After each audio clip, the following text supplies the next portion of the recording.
This is Super SaaS Bros with Cory and Jayde. Let's jump in.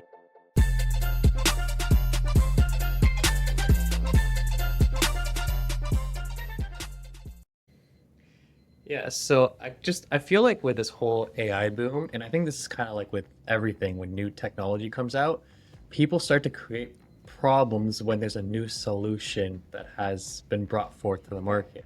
And to give Okay. you an example, like so AI has just been, the new thing now. It's been around really where everyone kind of go on to it and use it. And now you have all these like ChatGPT wrappers, right? Like every new SaaS product is like a new AI wrapper, a ChatGPT wrapper. And you start to hear people come to us and they're like, "Oh, would you be able to do this? I have this problem. I think AI can solve it." Or would you be able to do this? But 5 years ago, right, before, any ChatGPT wrapper can be created or ChatGPT or any AI, these problems weren't thought of, right? But now that we know what's True. possible, it's like now, okay, I think I have this problem that AI can solve. I think Because I we have just this. took it as like normal state before, right? It It was didn't, just it it didn't, was just the norm, right? yeah, it was just the norm. Anything we went through. It's funny. It's funny you bring this up because I actually thought about this in the aspect of like learning. And I was Yeah. going to ask you, I was like, back when we were in high school, university, and everything like that, like the way we studied, produced essays, produced papers, anything like that, the way we did it was normal, even like reviewing and like editing or anything like that.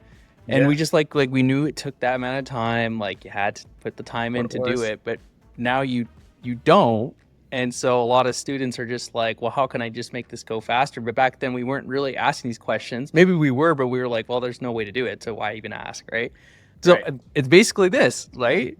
It So is. It absolutely is. So it's like yeah. if you bring up school and there's like all these new problems, actual problem, well, I mean, it's subjective, but actual problems are arising in school where now you have kids that are like, back in the day when I was in school and there was like Wolfram Alpha and all that stuff to do math Yes. problems, Yeah. right? And Yeah. that's what you would kind of use. But now with any sort of like essay writing, even with math, coding, there's Yeah. AI solutions for it. So we're going into this age where what is it that we're going to teach our kids, right? And this new generation, because I personally have a big problem with if it's already solved and there's a tool that can do it, why would I try and memorize it or try and not use the tool just for the sake of education telling me this is the way I need to do it to pass a test?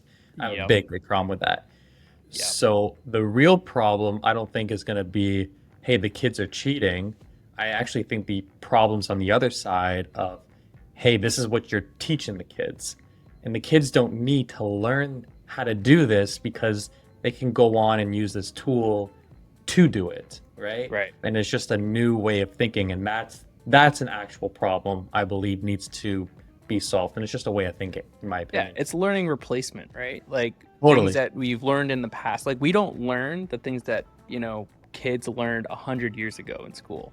Totally. We learn new things, and we don't learn Totally. those things anymore because now it's just either you learn it through your just environment growing up, or it's just not necessary anymore.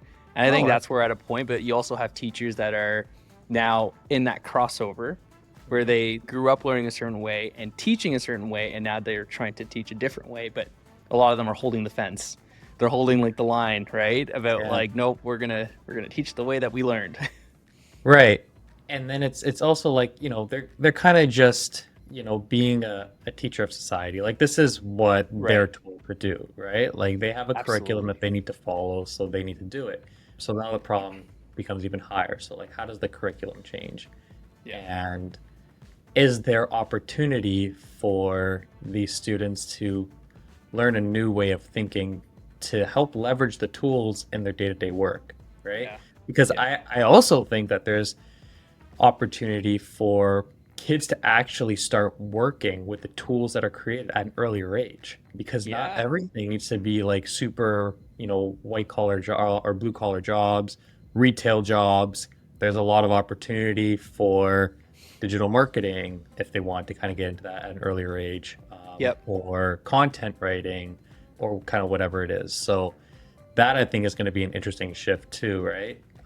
because back when we were in school, the only thing that I could think of that was similar to that was if you wanted to work while in school, that was not like some sort of labor type job.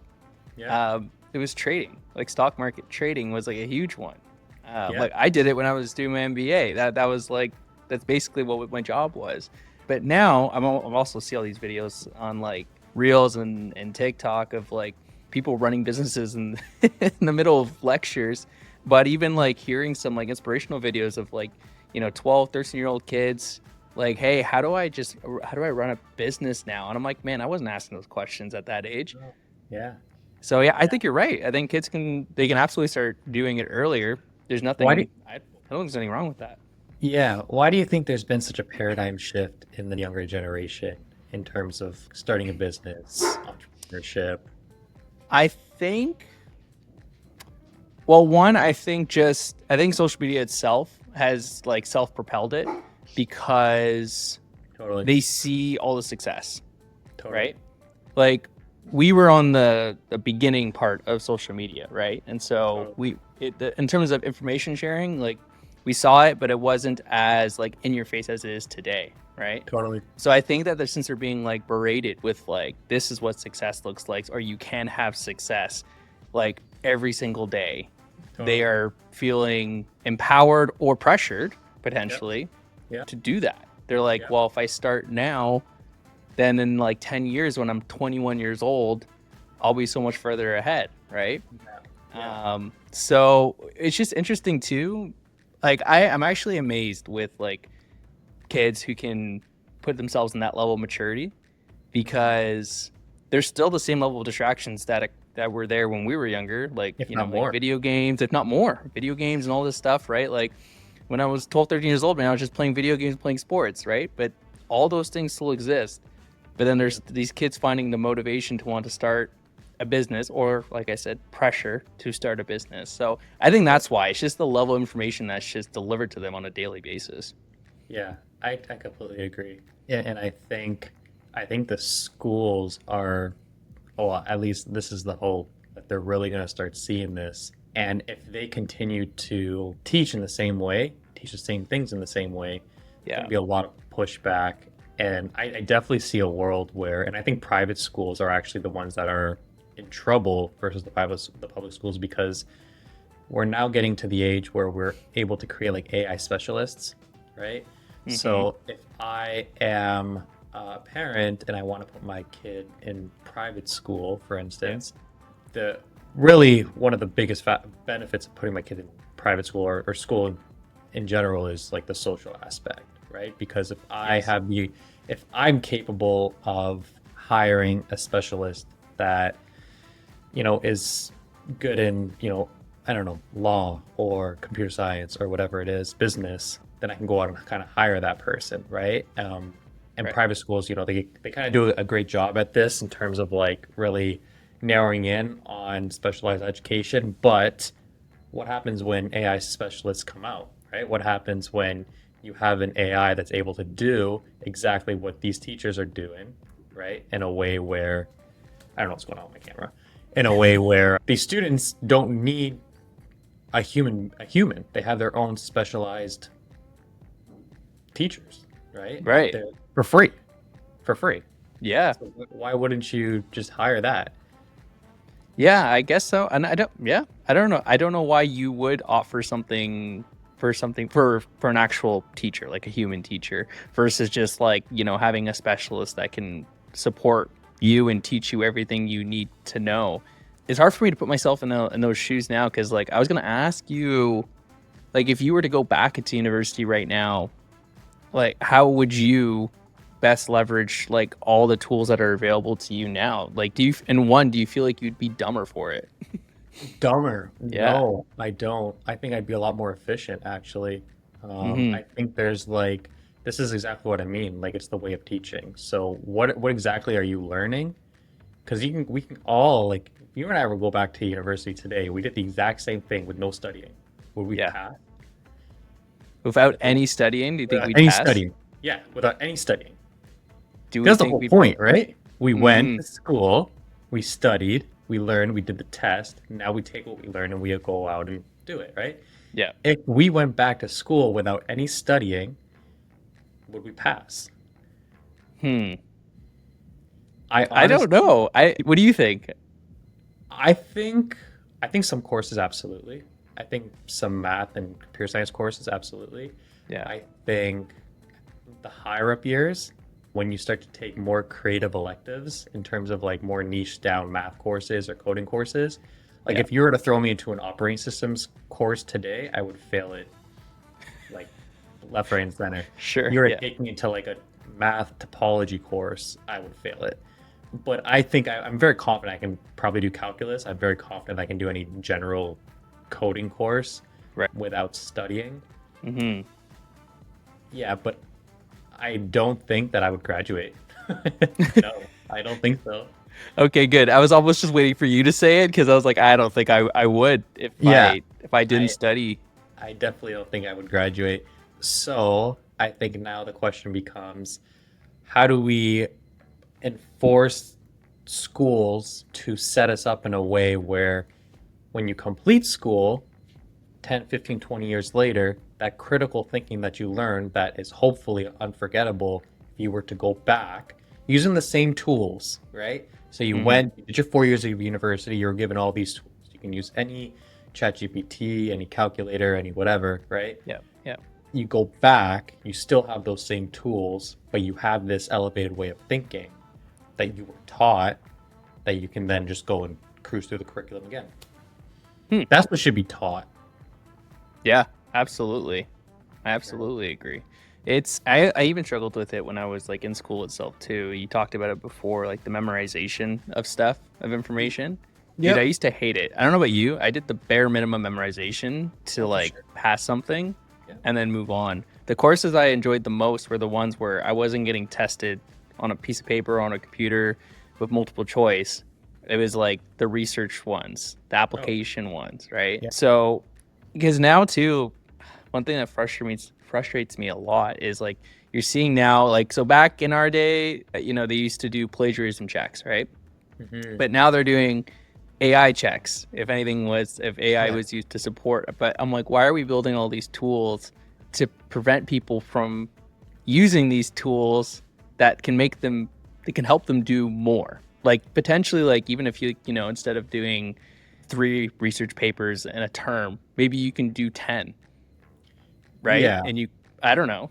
You Yeah, know what I mean? totally. So first of all, the defense against AI checks, I believe every business out there that's trying to do this is a scam. Really? Is a Okay, scam. why do you say that? Because it's not as easy to detect. Like, how are they even doing it? What are you detecting? Yeah, yeah. Like, what are you detecting? It's just Because you content. could type something robotic that I could type something right now that sounds like it was generated from AI, and but how would you determine that, right? The only way I could see it happening is if, like, I understood your writing style. I Right. understood it fully. Like you had And then, context. Yeah. yeah, I know how Corey writes, I know how he speaks. And then you submitted a piece of paper, and I'm like, doesn't even sound like you, dude. This is not written by you. Define what preposterous means. Like, you start throwing in big words. You're like, I've never even heard you say that. Or, like, you Right. know what I mean? Yeah. That is the only way I can see something like that happening. But if you were to just submit a piece of paper without having any understanding of how I write or speak, Right. there's no way. I can't, like, there's no way. Yeah. There's no context Absolutely. there. Yeah. Yeah. Yeah. Yeah. It's mostly I feel like it's just your own judgment at that point. Like you just like feel like they didn't write it by themselves, which doesn't hold Yeah. up very well. And the bigger question is like, who cares? Yeah. Like who cares? If it was written by you or an AI, if you understand it and you're going to apply it, Hmm. who cares? Is like Yeah. my thing. Yeah. So interesting, man. If you had to go back, now I'll go back to like more like coding stuff. If you had to go back and learn code from scratch today, where would you start?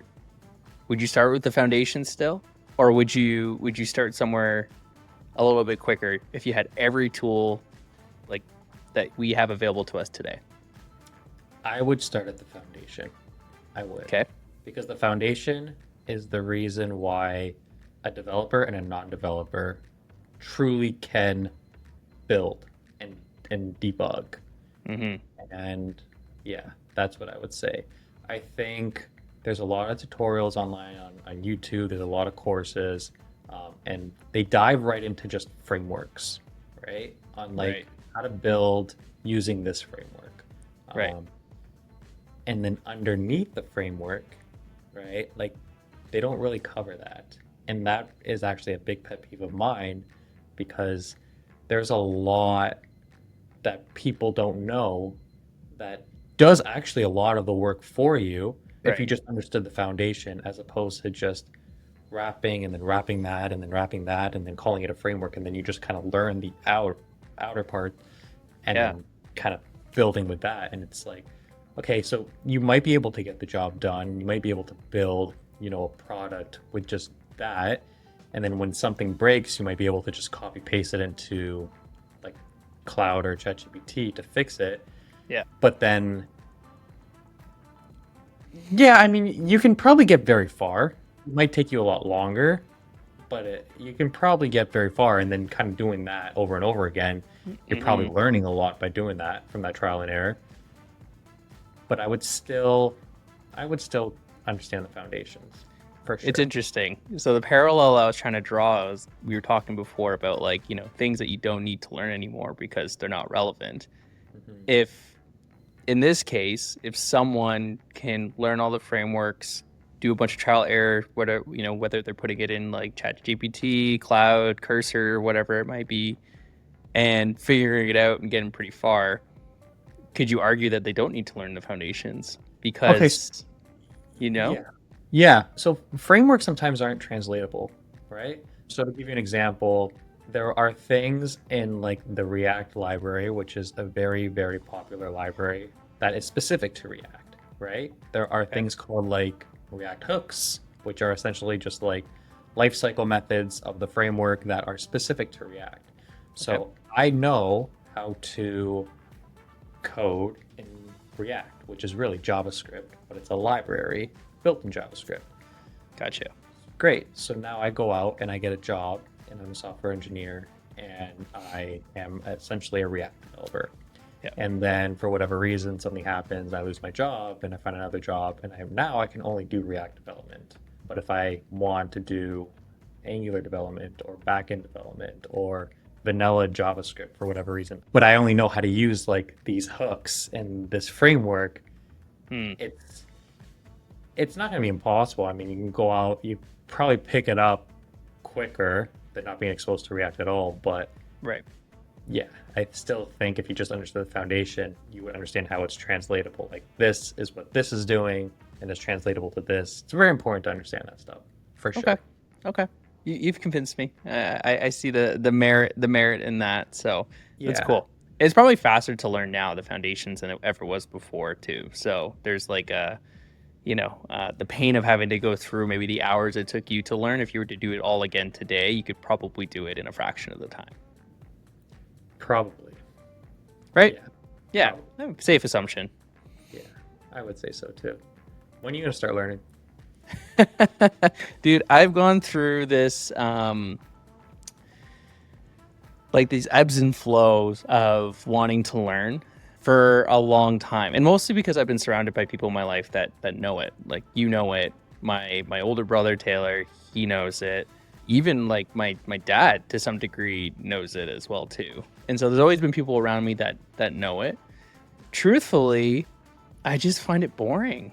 Like I find the tech interesting, like the applications of all this super super interesting, and that intrigues me. But the actual like building portion of it, it's like the novelty of it is exciting at first, but the continuation of it for me is like there's nothing holding me into it. And I've struggled with it too. And I think knowing that maybe I have to go back to the foundations like we just talked about, I think that alone is like a hurdle that I'm like, I don't know if I'm willing to do that. I'm Do like, it. there's other skills that I know I can easily pick up Absolutely, versus coding, right? So absolutely. I think yeah, so I Dude, don't know. I totally understand that perspective, and Yeah, I think there's a lot of people out there that they don't know how to code, but they're like experts in technology. Like yeah, Adam, for instance, is fucking brilliant. Like the conversations I had with him, like he texted me yesterday and he's Hmm. telling me like he's like intent driven architecture, open ended question. What do you think? And I'm like, Okay. dude, I've never even heard of this. Like, what is this? Intent driven architecture. Yeah. Never heard of it either. When I brought up MCPs to him, he wrote me this whole thing. Like, he knew it already. And I'm like, holy shit, dude. He brought up, like, he came up to me. He's like, are you going to use a RAG architecture? And I'm like, dude, you don't code, but you know all these things. And I'm like, you're like, it's incredible. So, like, Yeah. there are a lot of smart people out there, including yourself, that understand tech very, very well, Mm. that just don't like to code or don't want to get into coding. And I think Yeah. that's just like, it's really, really cool because I can't see myself being that invested and understand that much without knowing how to code. But again, I Right. come at it from a biased perspective. Yeah, yeah, that's totally fair. And I think that's always where I'm okay with living now, is just being super interested in the technology itself. And I will say, like, when I started doing a little bit of the no coding stuff last year, like, Yeah. just understanding generally how things work together Yeah. is super helpful in understanding the technologies themselves. Yeah. So I would say there's probably, there's the foundational coding layer that you talked about, right? And then maybe there's a layer above that that is like sub foundation, I would say, Yeah. that is like healthy to know so you can understand how the ecosystem works. That's where I want to live, right? How things interact with each other's rather than knowing like a specific language itself. Totally. And you know what? You kind of got me thinking right now because even below the foundation that I'm talking about, Right. there's a level below that, which is like, how does the computer compile what you're saying at a very low level? And Right. then it gets even lower than that when it literally becomes zeros and ones, Yeah, right? yeah, your binary level, yeah. Yeah. And so it's like, do we really care? Like, at what level do we really like care about? And I think there's like, this is added to your point. I'm kind of like almost rethinking what I'm saying, but Yeah. um, there's like the low level, like as low as you can get, where it's literally zeros and ones, right? Yep. Then there's like assembly, maybe, or like logic gates assembly, and then there's like maybe like a C or a Python, right? Right. And maybe it does make sense to start there. Maybe it makes sense to start where you're saying, where it's like just learn React, right? And just Mhm. like you can go out there, learn React, and just literally ship an app in, a fraction of the time than it would take you to learn this level or this level. Right. And maybe all these levels at the bottom don't really make sense to learn. So, yeah, I guess it's like, what are you trying to do, right? Like, what's the application of it? Like, are you truly interested in understanding how the technology behaves at that level, or are you actually just trying to just get out there and just build a product and ship it? And if that's the case, then why not just learn React, stick to React, learn a back end, and just ship it? Yeah, yeah, dude. To each Yeah. their own. Kind of what I'll say. If the shoe fits, then kind of go and do your thing. That's what I would say. Yeah, man, absolutely. So yeah, that was a long-winded way of saying that, like, I probably will never learn like the foundational code, just because, like, yeah, it's not in my capacity to want to learn it. Like, I feel like if I spent the next like couple years really diving into it, I would learn it like anyone, right? If you're committed for that long, you absolutely learn something.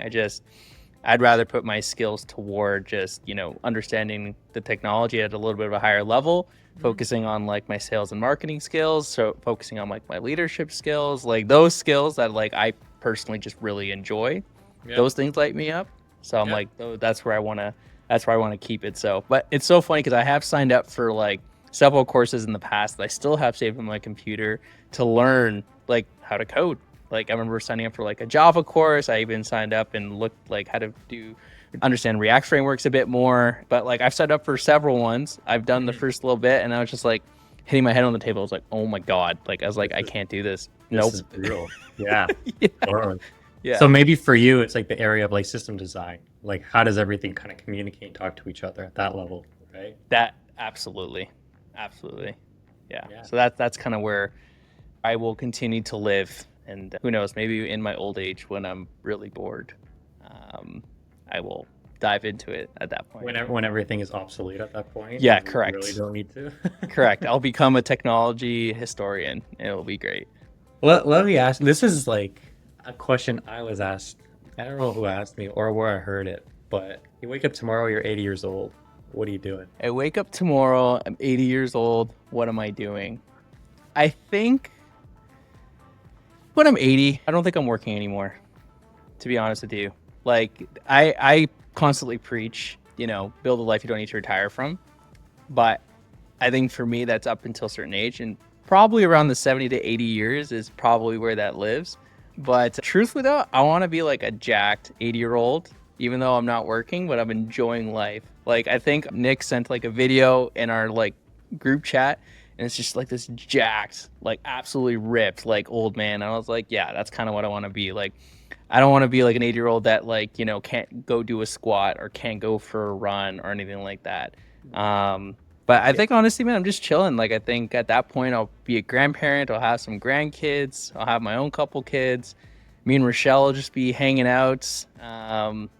If I really dive deep into it, I think I would be somewhere hot for a few months with my little coffee shop that I owned and had people like running, and yeah, enjoy a nice bro on the beach. Like that would be the life. That's where I would be when I'm 80. I love feeling that. good, feeling young. That's the key. Feeling Yeah, young. yeah. Yeah, Mhm. dude. I love Yeah. that. How about you? What was your answer when someone asked you that? You ever play the game The Last of Us 2? Okay, so I'm Part playing 2. Last of Us 2 right now. Oh, are you? Okay. Yeah. Okay. Yeah. So I don't want to spoil anything for you. Okay. Yeah. I ruined it. I'm so sorry. No, you didn't ruin it. I'm gonna try to say it without like spoiling anything. But basically, there's like this. At the end of the game, there's like this like house in the country, essentially. Okay. Yeah. And when I imagine myself being 80, I imagine I just have land, nice wraparound porch, house in the country, and it's me, Dana, a dog. I'm sitting out on the patio. I'm having a coffee. I'm reading about what's going on with space and tech, and I'm just like, yeah, I'm healthy. So the reason I think like this question is really interesting is whatever you're doing now, will it lead to what you want to be doing when you're 80, essentially? Yes. Right? Yeah. Will it get you there? Will you look back and kind of be happy on the life that you have built for yourself? Yep. And I thought that was like really interesting.